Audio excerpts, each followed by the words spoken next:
जय श्री राम दोस्तों। तो चलिए दूसरा अध्याय शुरू करते हैं। दूसरा अध्याय है आपका गीता का सार। संजय ने कहा, करुणा से व्याप्त शोकयुक्त अश्रुपूरित नेत्रों वाले अर्जुन को देखकर मधुसूदन कृष्ण ने यह शब्द कहे। श्री भगवान ने कहा, हे अर्जुन, तुम्हारे मन में यह कलमश आया कैसे? यह उस मनुष्य के लिए तनिक भी अनुकूल नहीं है जो जीवन के मूल्य को जानता हो। इससे उच्च लोक की नहीं अपितु अपयश की प्राप्ति होती है। हे पृथापुत्र, इस हीन नपुंसकता को प्राप्त मत हो, यह तुम्हें शोभा नहीं देती। हे शत्रुओं के दमन करता, हृदय के क्षुद्र दुर्बलता को त्याग कर युद्ध के लिए खड़े हो। अर्जुन ने कहा, हे शत्रु हंता, हे मधुसूदन, मैं युद्ध भूमि में किस तरह भीष्म तथा द्रोण जैसे पूजनीय व्यक्तियों पर उलटकर बाण चलाऊंगा। ऐसे महापुरुषों को जो मेरे गुरु हैं, उन्हें मारकर जीने की अपेक्षा इस संसार में भीख मांगकर खाना अच्छा है। भले ही वे सांसारिक लाभ के इच्छुक हों, किंतु तो है गुरुजन ही। यदि उनका वध होता है तो हमारे द्वारा भोग प्रत्येक वस्तु उनके रक्त से सनी होगी। हम यह भी नहीं जानते कि हमारे लिए क्या श्रेष्ठ है, उनको जीतना या उनके द्वारा जीते जाना। यदि हम धृतराष्ट्र के पुत्रों का वध कर देते हैं तो हमें जीवित रहने की आवश्यकता नहीं है, फिर भी वे युद्ध भूमि में हमारे समक्ष खड़े हैं। अब मैं चूंकि अपनी कृपण दुर्बलता के कारण हम यह भी नहीं जानते कि हमारे लिए क्या श्रेष्ठ है, उनको जीतना या उनके द्वारा जीते जाना। यदि हम धृतराष्ट्र के पुत्रों का वध कर देते हैं तो हमें जीवित रहने की आवश्यकता नहीं है, फिर भी वे युद्ध भूमि में हमारे समक्ष खड़े हैं। अब मैं अपनी कृपण दुर्बलता के कारण अपना कर्तव्य भूल गया हूँ और सारा धैर्य खो चुका हूँ। ऐसी अवस्था में मैं आपसे पूछ रहा हूँ कि जो मेरे लिए श्रेष्ठ कर हो उसे निश्चित रूप से बताएं।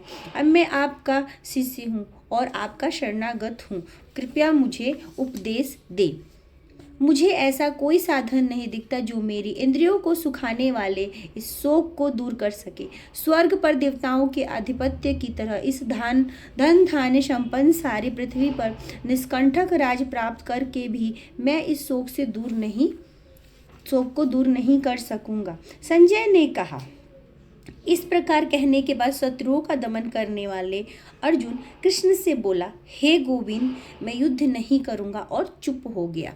हे भरतवंशी धृतराष्ट्र, उस समय दोनों सेनाओं के मध्य शोक मग्न अर्जुन से कृष्ण ने मानो हंसते हुए ये शब्द कहे।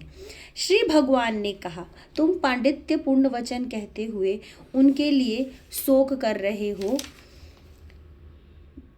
जो शोक करने योग्य नहीं है। जो विद्वान होते हैं वे न तो जीवित के लिए न ही मृत के लिए शोक करते हैं। जो विद्वान होते हैं वे न तो जीवित के लिए और न मृत के लिए शोक करते हैं। ऐसा कभी नहीं हुआ कि मैं ना रहा हूँ या तुम ना रहे हो, अथवा यह समस्त राजा ना रहे हों, और न ऐसा है कि भविष्य में हम लोग नहीं रहेंगे। जिस प्रकार शरीरधारी आत्मा इस शरीर में बाल्यावस्था से तरुणावस्था में और फिर वृद्धावस्था में निरंतर अग्रसर होता रहता है, उस शरीरधारी आत्मा इस शरीर में बाल्यावस्था से तरुणावस्था में और फिर वृद्धावस्था में निरंतर अग्रसर होता रहता है, उसी प्रकार मृत्यु होने पर आत्मा दूसरे शरीर में चला जाता है। धीर व्यक्ति ऐसे परिवर्तन से मोह को प्राप्त नहीं होता। हे कुंती पुत्र, सुख तथा दुख का क्षणिक उदय तथा कालक्रम में उनका अंतर्धान होना सर्दी तथा गर्मी की ऋतुओं में आने जाने के समान है। हे भरतवंशी, वे इंद्रिय बोध से उत्पन्न होते हैं और मनुष्य को चाहिए कि अविचल भाव से उनको सहन करना सीखे। हे पुरुष श्रेष्ठ अर्जुन, जो पुरुष सुख या दुख में विचलित नहीं होता है और इन दोनों में समभाव रहता है, वह निश्चित रूप से मुक्ति के योग्य है। तत्वदर्शियों ने यह निष्कर्ष निकाला है कि असत का भौतिक शरीर का तो कोई चिरस्थायित्व नहीं है, किंतु आत्मा अपरिवर्तित रहता है। उन्होंने इन दोनों की प्रकृति के अध्ययन द्वारा यह निष्कर्ष निकाला, जो सारे शरीर में व्यापक है उसे ही तुम अविनाशी समझो। उस अवयव आत्मा को नष्ट करने में कोई समर्थ नहीं है। अविनाशी, अप्रमेय तथा शाश्वत जीव के भौतिक शरीर का अंत अवश्यम भावी है। अतः हे भरतवंशी, युद्ध करो। जो इस जीवात्मा को मारने वाला समझता है तथा जो इसे मरा हुआ समझता है, वे दोनों ही अज्ञानी है, क्योंकि आत्मा न तो मरता है और न मारा जाता है। आत्मा के लिए किसी भी काल में ना तो जन्म है ना मृत्यु है। वो न तो कभी जन्मा है, न जन्म लेता है और न जन्म लेगा। वो अजन्मा है, नित्य, शाश्वत तथा पुरातन है। शरीर के मारे जाने पर वह मारा नहीं जाता। हे पार्थ, जो व्यक्ति यह जानता है कि आत्मा अविनाशी, अजन्मा, शाश्वत तथा अव्यय है, वो भला ही किसी को कैसे मार सकता है या मरवा सकता है। जिस प्रकार मनुष्य पुराने वस्त्रों को त्याग कर नए वस्त्र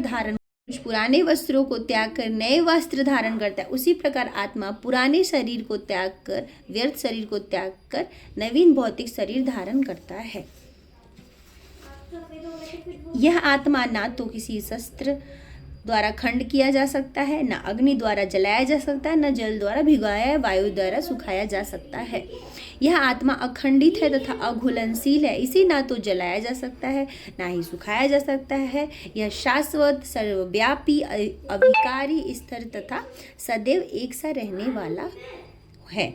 यह आत्मा अव्यक्त, अकल्पनीय तथा अपरिवर्तनीय कहा जाता है। यह जानकर तुम्हें शरीर के लिए शोक नहीं करना चाहिए।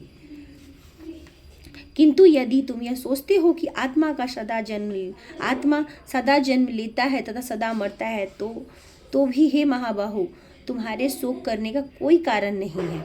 जिसने जन्म लिया है उसकी मृत्यु निश्चित है और मृत्यु के पश्चात पुनर्जन्म भी निश्चित है। अतः उसे अपरिहार्य कर्तव्य पालन में तुम्हें शोक नहीं करना चाहिए। सारे जीवन प्रारंभ में अव्यक्त रहते हैं, मध्य अवस्था में व्यक्त होते हैं और विनिष्ट होने पर पुनः अव्यक्त हो जाते हैं। अतः शोक करने की क्या आवश्यकता है।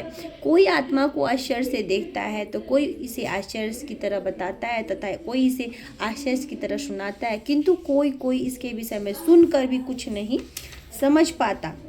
हे भरतवंशी, शरीर में रहने वाले का भी कभी वध नहीं किया जा सकता। अतः तुम्हें किसी भी जीव के लिए शोक करने की आवश्यकता नहीं है।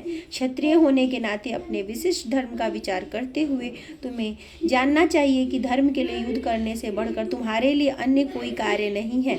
अतः तुम्हें संकोच करने की कोई आवश्यकता नहीं है। हे पार्थ, वे क्षत्रिय सुखी हैं जिन्हें ऐसे युद्ध के अवसर अपने आप प्राप्त होते हैं, जिससे उनके लिए स्वर्ग लोक के द्वार खुल जाते हैं। किंतु यदि तुम युद्ध करने के स्वधर्म को संपन्न नहीं करते हो तो तुम्हें निश्चित रूप से अपने कर्तव्य की उपेक्षा करने का पाप लगेगा और तुम योद्धा के रूप में भी अपना यश खो दोगे। लोग सदैव तुम्हारे अपयश का वर्णन करेंगे और सम्मानित व्यक्ति के लिए अपयश मृत्यु से भी बढ़कर है। जिन महान योद्धाओं ने तुम्हारे नाम तथा यश का सम्मान दिया है, वे सोचेंगे कि तुमने डर के मारे युद्ध भूमि छोड़ दी और इस तरह वे तुम्हें तुच्छ मानेंगे।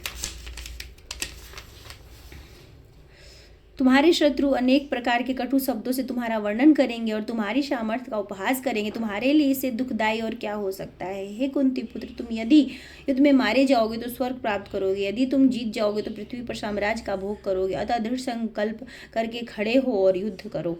तुम सुख या दुख, हानि या लाभ, विजय या पराजय के विचार किए बिना युद्ध के लिए युद्ध करो। ऐसा करने से तुम्हें कोई पाप नहीं लगेगा। यहाँ मैंने वैशलेषिक अध्ययन द्वारा इस ज्ञान का वर्णन किया है कि अब निष्काम भाव से कर्म करना बता रहा हूँ, उसे सुनो। हे प्रथापुत्र, तुम यदि ऐसे ज्ञान से कर्म करोगे तो तुम कर्मों के बंधन से अपने को मुक्त कर सकते हो।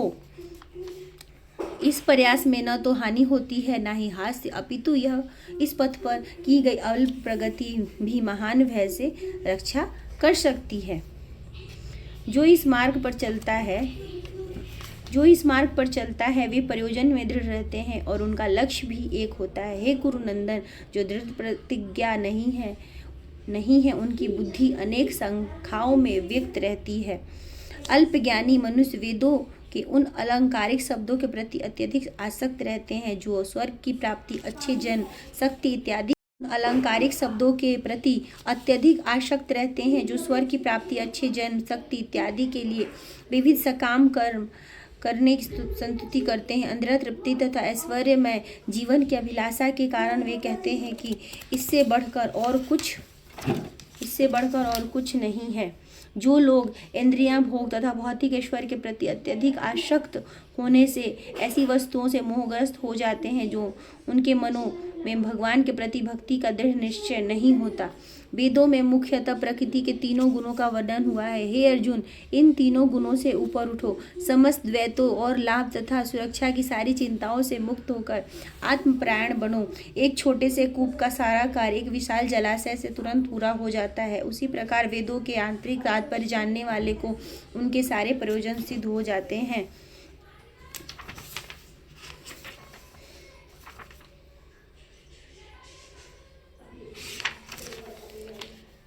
तुम्हें अपना कर्म करने का अधिकार है, किंतु कर्म के फलों के तुम अधिकारी नहीं हो। तुम न तो कभी अपने आप को अपने कर्मों के फलों के कारण मानो, ना ही कर्म न करने में अब कभी आसक्त हो। हे अर्जुन, जय अथवा पराजय की समस्त आसक्ति त्याग कर समभाव में अपना कर्म करो, ऐसी समता योग कहलाती है।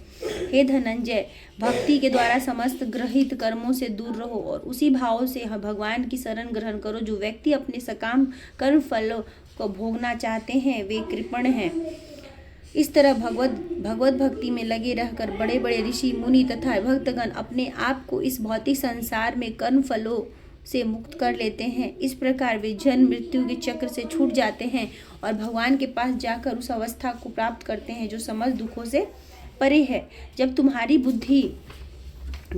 बुद्धि मोह रूपी सघन वन को पार कर जाएगी तो तुम जिस प्रकार पानी में तैरती नाव को प्रचंड वायु दूर बहा ले जाती है, उसी प्रकार विचरणशील इंद्रियों में कोई एक जिस पर मन निरंतर लगा रहता है मनुष्य की बुद्धि को हर लेती है।